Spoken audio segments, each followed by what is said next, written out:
Welcome on in everyone to Battle of Hyrule 2 Z1 Tourney. It's the any percent no Up+A bracket. It's gonna be Antlerz versus the TheDoctorBlue. And on commentary we have none other than John Tabin. How you doing? I am doing great. They are all readied up in the race room, and they will be starting here on stream momentarily. This is uh, this is any percent no up A. This is the championship bracket, which means top 16, uh, and this is the semifinals. Winner of this best of three match will go on to the finals in this section next week. Antlerz44, already the winner of the second Quest Swiss, which was this tournament has four sections with four different categories, and he's already taken that one down. Going for he's also in the semifinals or finals for everything else. And Dr. Blue is here to stop him today. These are both sub 29 runners, and with as far as their PBs go, both experienced racers. You should see some very high level Zelda coming up. And we're gonna start by getting the wood sword as usual.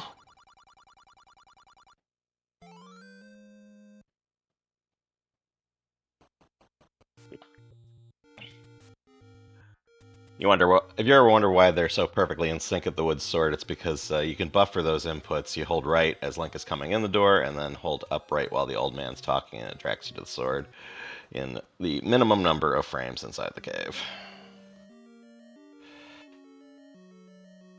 So I know both these guys know the level 3 manips. I'm not sure if either of them went for it, and I don't know them myself, so I won't be able to tell until... Well, they both push Zols out of the way, so I'm pretty sure they're not on manip. So, hoping for a lucky bomb here. Antlerz does not get it. Looks like Dr. Blue did.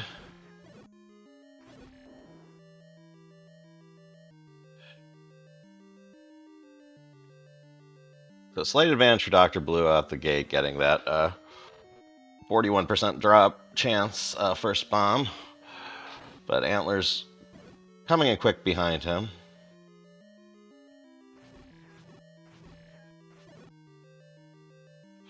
Dr. Blue getting trolled a lot by the Dark Nuts. Antlerz will be first to the raft, despite Dr. Blue getting to the second factor first, which is the reason people routed out frame perfect manips for PB attempts. Is this is so a few people got them in races, but the reason they exist is because this is so high variance, and you can see the difference. I mean, there's some skill involved in both sides, but it was mostly luck that Dr. Blue lost some time there, and it was luck that Antlerz was behind for that matter.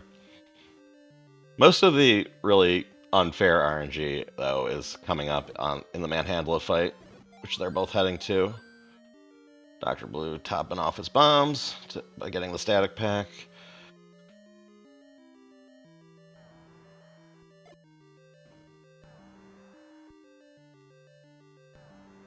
Is Link looking different to anyone else? Well, the sprite color does change in level 3. Still green, but it's a slightly different shade when it's inside a green dungeon. But other than that, I'm not sure what you mean.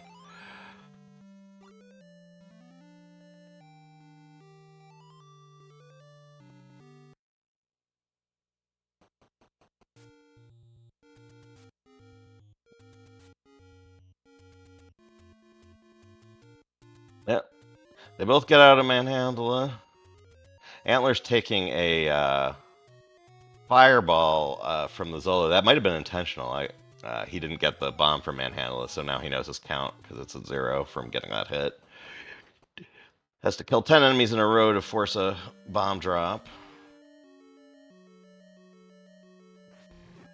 This game has a rather intricate drop system, and the speedrun is dependent on managing resources based on understanding that drop system. So on level 4, they're going to try and perhaps get some money, but also get some bombs to... Antlerz just forced a bomb on the Zol there. Dr. Blue also killing Zols to build up his count.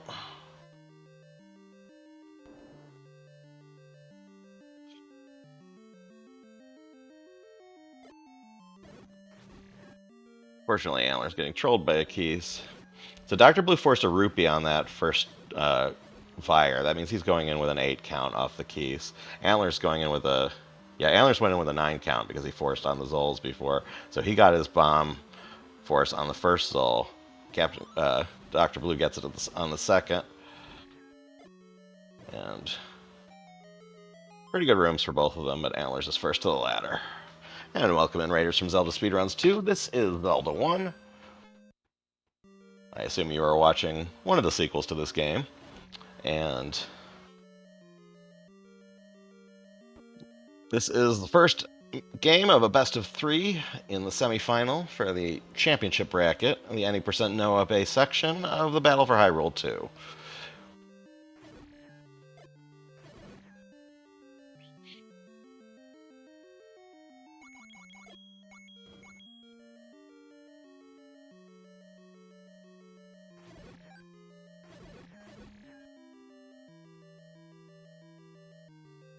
Manzo, the ancient old game, a legend, if you will.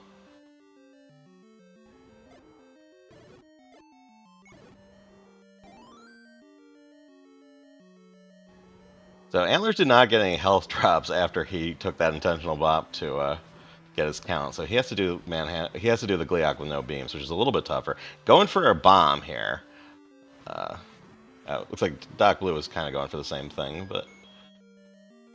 So what Antlers did there is by bombing the red head after it was detached, the red head increments the count every frame it rolls over the bomb. So he was able to store a forced drop on the red head, and by not getting hit for the rest of the fight, he was able to get that drop off of the Gleeok. It's a pretty tough trick and pretty nice. So Dr. Blue dropped a bomb in the Gleeok fight, but then I think he got gridded in the wrong direction and didn't want to go for it again.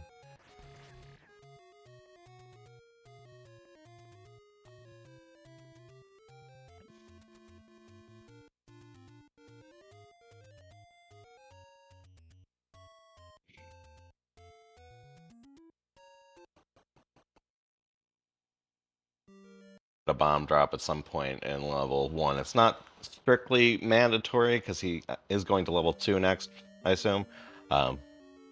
He's done other routes in the past, but most people are doing 257 red candle recorder route in this category now. So there's less bomb pressure in the early game than some of the other routes, but there is some. So he'd rather leave here with more than one if he can.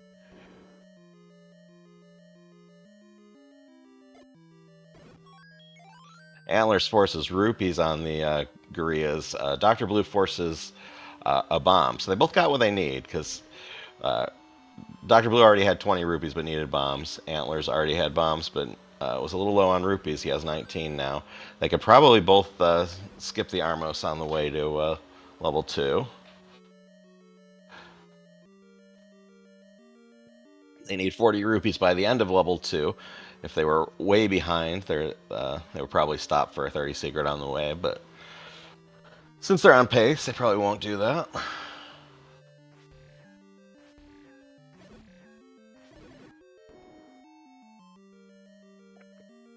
Looks like Dr. Blue is trying to set up another count. He may want some more bombs or another rupee force. Either would be good here.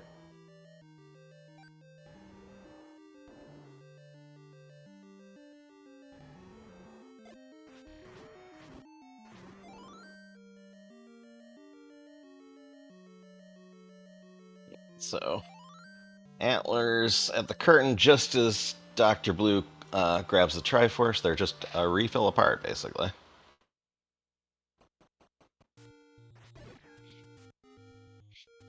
Yeah, let's see how their Desert Scrolls are today.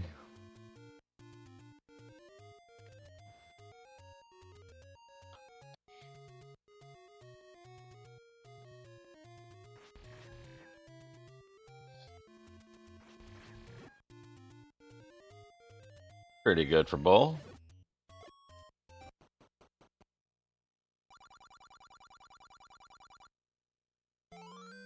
Heart container. We want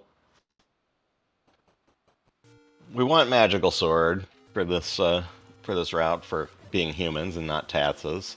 So we're gonna get 12 heart containers to get to the magical sword. So picking up some along the way. So now we go into level 2. They will not die in level 2 because it's just ropes, but these ropes can be really high variance in terms of time, and they're both kept beams in here, which is really crucial to going fast. You can see how quickly Antlers did that room. They want to have at least 40 rupees by the time they leave here.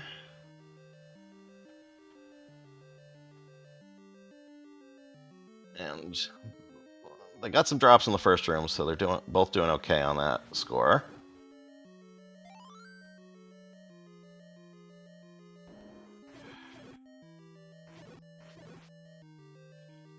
Antler's forcing a bomb on the Moldworms, whereas Dr. Blue got farmed from the gorillas.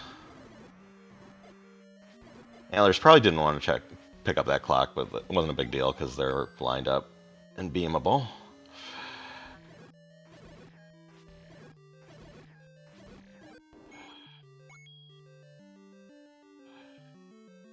Dr. Blue, in a little bit of money trouble, he may start sorting some gorillas to get the forced fiber first. There it is. So bombing them would have been faster, but it would have forced a bomb instead, and he needed the money.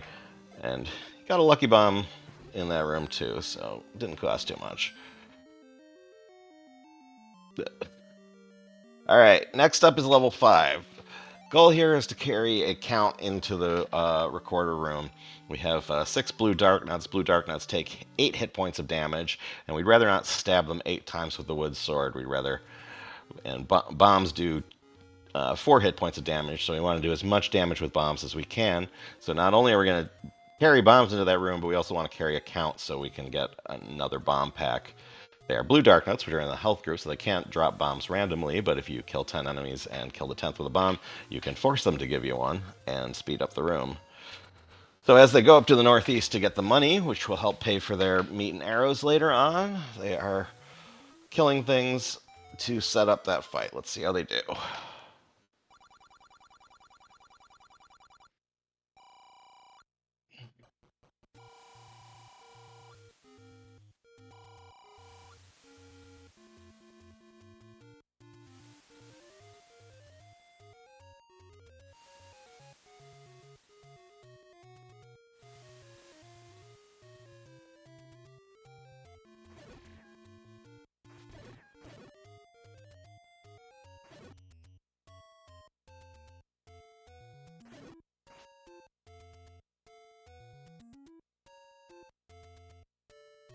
Some damage from the Tektites, and he's not happy about that. Not only do they lose the count on that hit, but also makes it harder to build the count back up if you can't beam Keese, as you see Antlers doing here.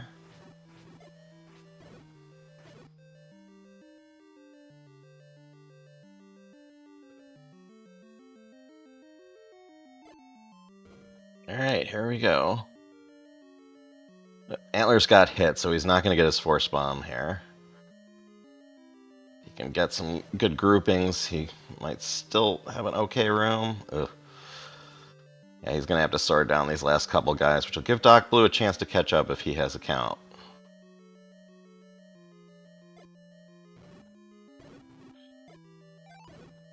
Oh, beautiful start for Dr. Blue. He did get his bomb force. He got a lot of damage off that first bomb.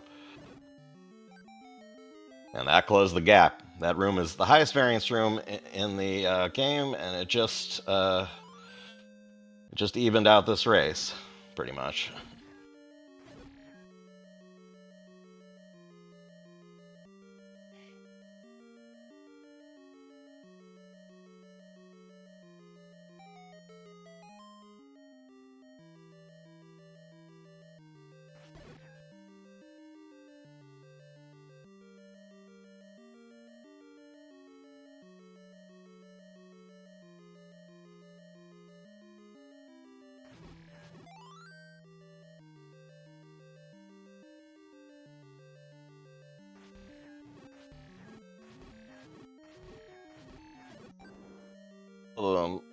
Sorting down that key Gibdo. For Dr. Blue, that lets him skip the Dodongos entirely, because he has all the bombs he needs. We're going to level 7 next, so we need to leave with some bombs, because level 7 has 5 walls and a triple dig dogger, so you want 7 bombs going in there, at least. So they're both all set on that. And heading into the Dig Dogger fight now.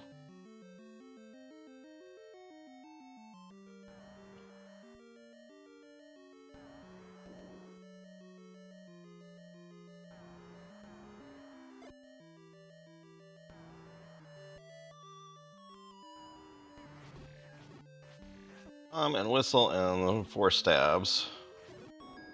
I could use 2 bombs, but as I mentioned, they want to keep their bombs for level 7, and also it saves the menu to kill them that way, even though it's a little bit trickier. So it ends up being faster, and we are holding up the Triforce together, and we're both off to shopping and then level 7.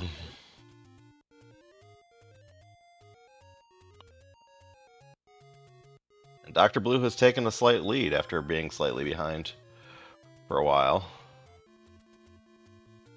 Really close one.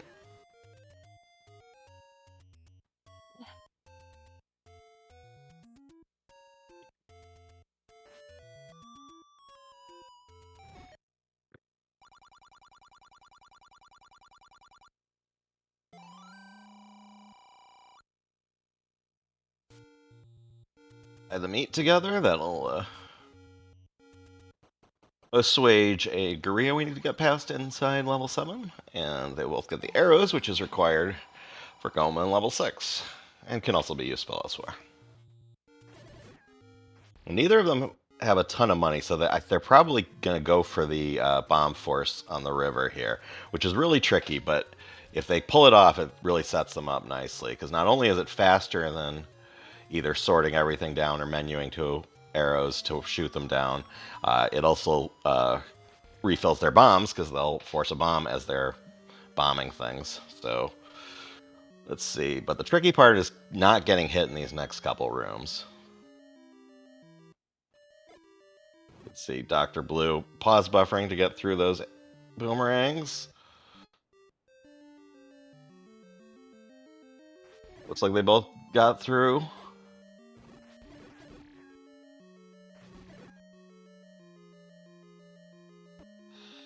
Antler's got his bomb. I was looking at Antler's side of the screen. I assume since he's only carrying 4 bombs that Dr. Blue got hit and didn't get the force, but I only have 1 set of eyes. You got bubbled, yeah. That's pretty common. It's really hard to not lose the count there. So Dr. Blue may have to slow down a little bit to solve his bomb problem now. See how he chooses to handle that.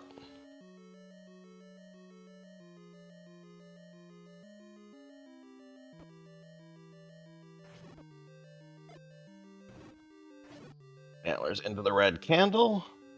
We need a candle to open level 8. Some routes get the blue candle. Some routes get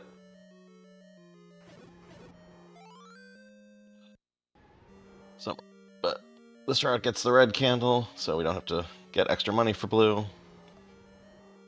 All very efficient.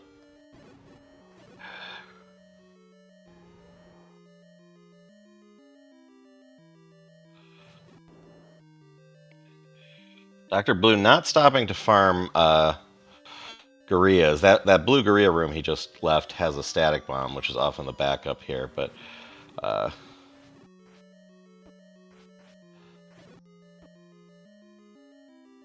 yeah, he's gonna kill 1 dig pup and bail. So he can, and it looks like he's gonna go. But maybe he was trying to force on Dig Dogger, but couldn't get to it because it's tricky. Burn these guys a little bit. The blue Gorillas each have 5 hit points of damage, so not always the friendliest. So he was right on top of it when it spawned, but there was a static bomb drop in that room, and he has it.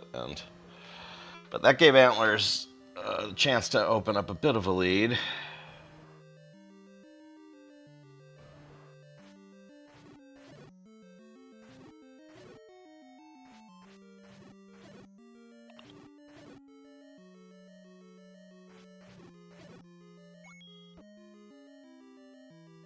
you get the red candle, these bubbles in the reverse C all spawn around the outside, so you have to either hug the wall like you saw Dr. Blue doing, or else menu to a sub-weapon. You won't have your sword when a bubble hits you. Dr. Blue saying no in chat. That was not how he wanted level 7 to go. But he did get a bomb on the way out, so not too far behind.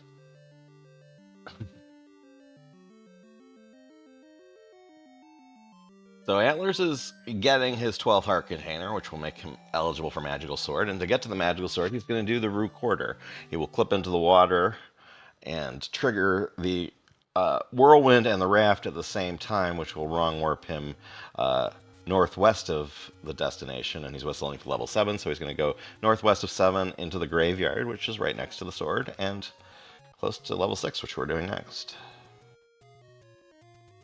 Dr. Blue is going to world wrap now and do the same thing.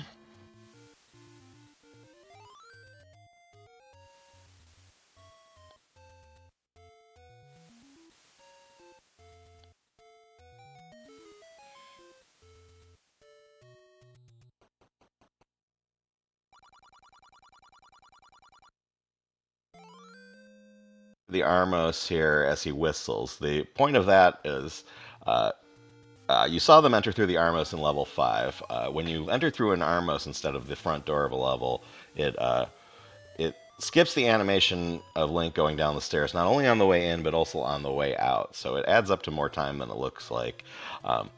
And in level 6, there's still some walking, so you can't do that on every route. But on this route, since you're whistling up on the way out of 6, you can you whistle up twice if you don't do the Armos entry. So you can spend one of your whistles buffering that time to open the Armos, and it ends up saving half a second overall.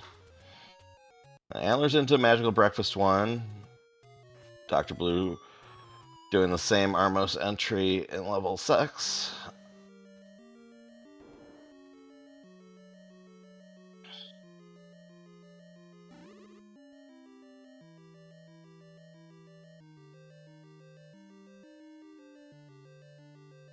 Antlerz did lose beams. See if Dr. Blue can keep them, because that can definitely save some time in these wizard rooms. Nice dodging in the belfry. Keith was coming at him. Antlerz finishes the second magical breakfast room. So named because it's wizard robes and pancakes. Beautiful room. Beautiful breakfast room 1 for Dr. Blue. You can see how he leveraged that beam sword advantage there.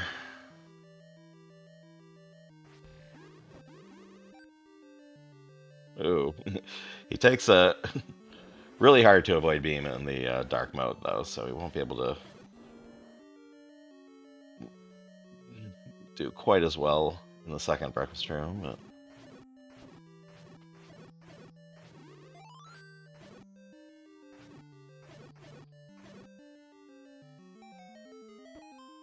alright. Antlerz out of 6. Dr. Blue done with the main combat, other than the Fire Key and Goma. So, level 8 is the next big obstacle. This is 2 big rooms of blue darkness. This time we have the magical sword, so we don't need to use bombs quite as much, because magical sword does 4 hit points of damage, just like a bomb. Oh, Dr. Blue, I think he got gritted in that wizard room before Goma and took some damage.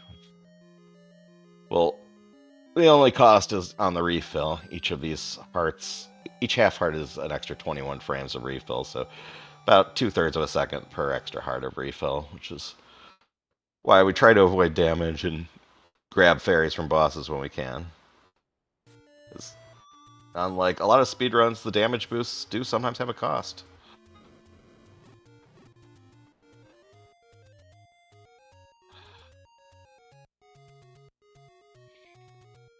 Antlerz through the first blue lagoon, so called because obviously the dark nuts are blue, but also the room lags because of the fireballs, especially in the first one because there are 4 turrets.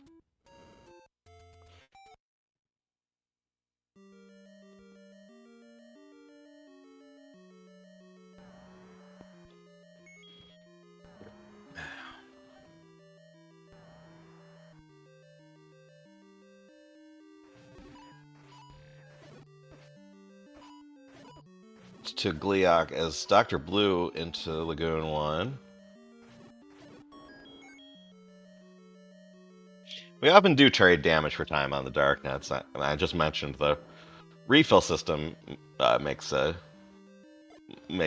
damage boosting often not pay off, but the Dark Nets are so unpredictable that sometimes it pays to risk, but it is dangerous.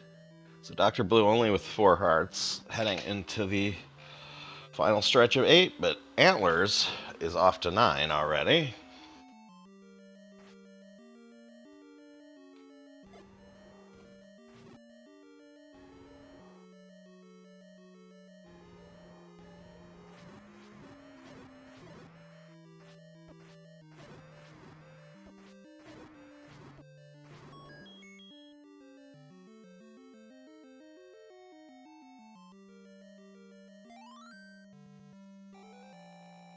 Out of 8.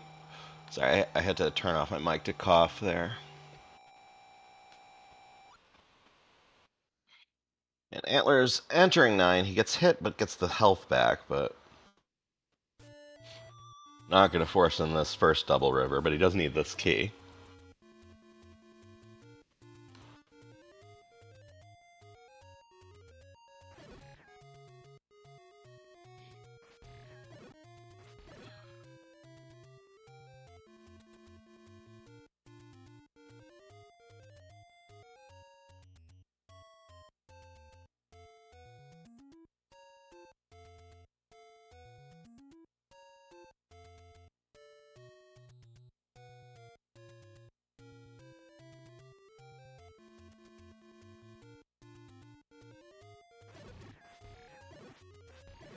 Into 9-2. He does need someone to go a little bit wrong for Antlers to catch up, but keep in mind this is the best of 3. We will be doing game 2 next. Antlers takes a hit from Patra 1, which is not ideal. As we mentioned before, a Beam Sword does help with speeding up Wizrobe fights.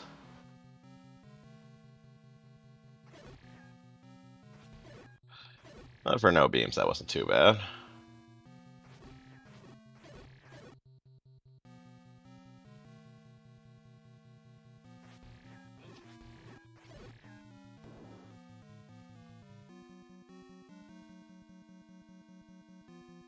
Antlers forces bombs on the Zols, coming out of the next room, which will help him in Reverse C coming up, which has the silver arrows, and also Wizrobes and bubbles.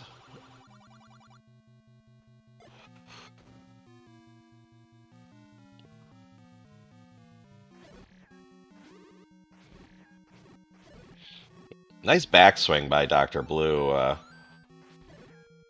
with the Wizrobe spawn in the bomb hole. It's kind of a subtle thing, but you can get sucked into that bomb hole if you turn around wrong. So he had to be kind of precise there. It helped with the beams, but still nice to get that kill before the rest of the fight starts. Alright, Antlers of the Silvers. And he is on sub 30 pace if he keeps it up.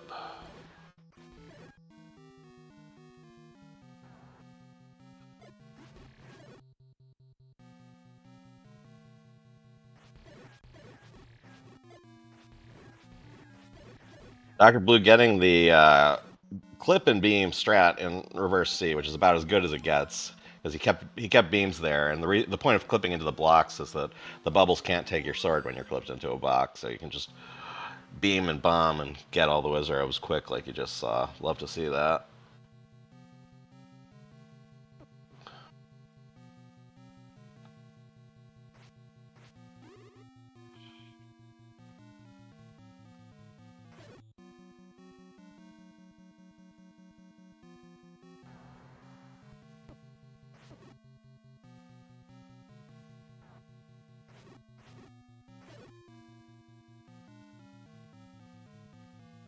There's go down the stairs and head down to Patra 3. Meanwhile, Dr. Blue really not far behind him coming into the Wizrobe trap room.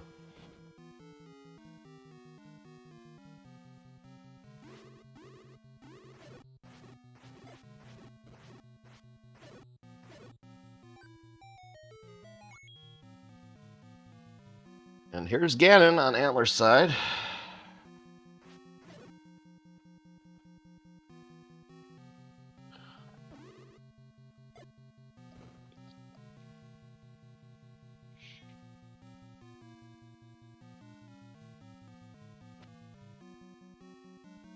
All right, GG's in chat for Antlers taking down this game one with a 29:53 race time, which on the leaderboard we timed a little different, so it would be like a 29:51, and that is an amazing time for a race. It's hard to kind of make you appreciate if you don't play the game, but that's wild. All right, and Dr. Blue not far behind him. He's going to get a low 30.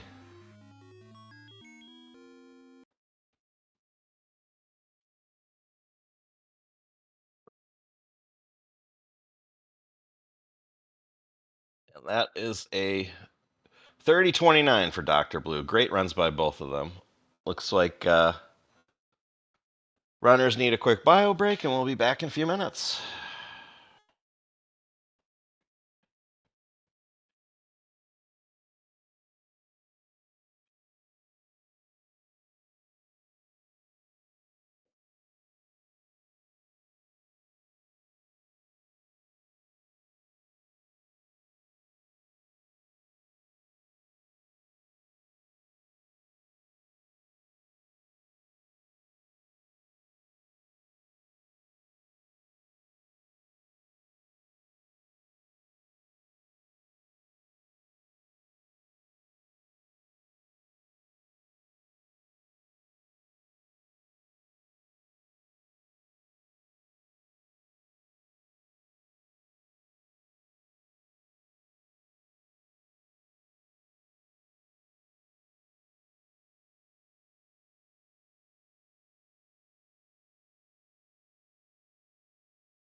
Blue was going to get sub 30 if he didn't have the bomb trouble in 7. So.